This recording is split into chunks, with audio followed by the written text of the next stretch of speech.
সুস্বাগতম। আজ আমরা হানয়ের ঐতিহাসিক হ্যাংডে স্টেডিয়াম থেকে আপনাদের সাথে আছি। ফিফা আন্তর্জাতিক প্রীতি ম্যাচে আজ মুখোমুখি হয়েছে লাল সবুজের বাংলাদেশ এবং শক্তিশালী ভিয়েতনাম। গ্যালারিতে ভিয়েতনামী দর্শকদের গগন বিদারী চিৎকার আর মাঠের সবুজ ঘাসে দুই দলের রণপ্রস্তুতি, সব মিলিয়ে এক টান টান উত্তেজনা। বাংলাদেশের জার্সিতে আজ বিশেষ নজর থাকবে লেস্টার সিটির হামজা চৌধুরীর ওপর, যিনি মাঝ মাঠে দলের ভরসা হয়ে দাঁড়িয়েছেন। খেলার শুরু থেকেই ভিয়েতনাম ছিল প্রচণ্ড আক্রমণাত্মক, আর সেই চাপের মুখে ম্যাচের মাত্র ৮ মিনিটেই এক বিশাল ধাক্কা খেল বাংলাদেশ।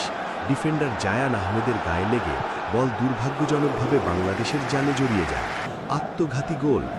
১-০ গোলে পিছিয়ে পড়ল হ্যাভিয়ের ক্যাব্রেরার শিষ্যরা। শুরুতে এমন ধাক্কা সামলে নেওয়াটা ছিল বড় চ্যালেঞ্জ। বাংলাদেশ দল গুছিয়ে ওঠার আগেই ভিয়েতনাম তাদের গতির ঝড় তোলে।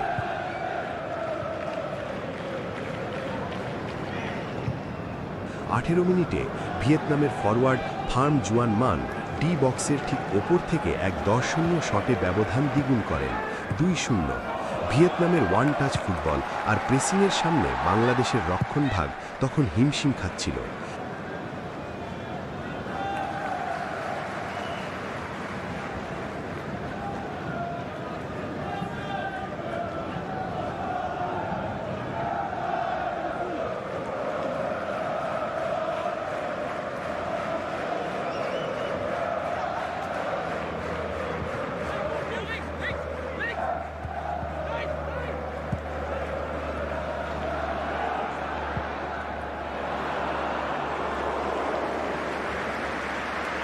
এবার নুগুয়েন হাই লংয়ের নিখুঁত ফিনিশিংয়ে ম্যাচের ৩৮ মিনিটে আবারও গোল।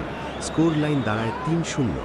প্রথমার্ধেই ৩ গোলে পিছিয়ে পড়ে ম্যাচ থেকে কার্যত ছিটকে যায় বাংলাদেশ।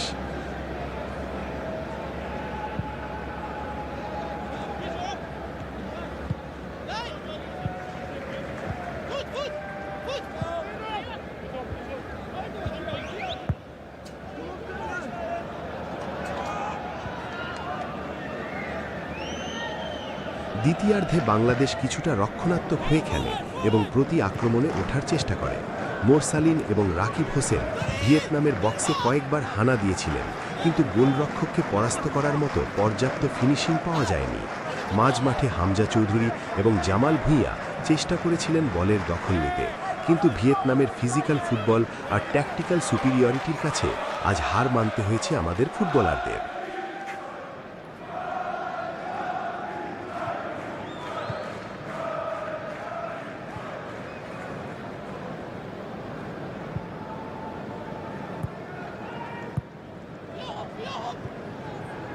শেষ বাঁশি বাজার সাথে সাথে ৩-০ গোলের দাপুটে জয় নিশ্চিত করে মাঠ ছাড়ে স্বাগতিক ভিয়েতনাম।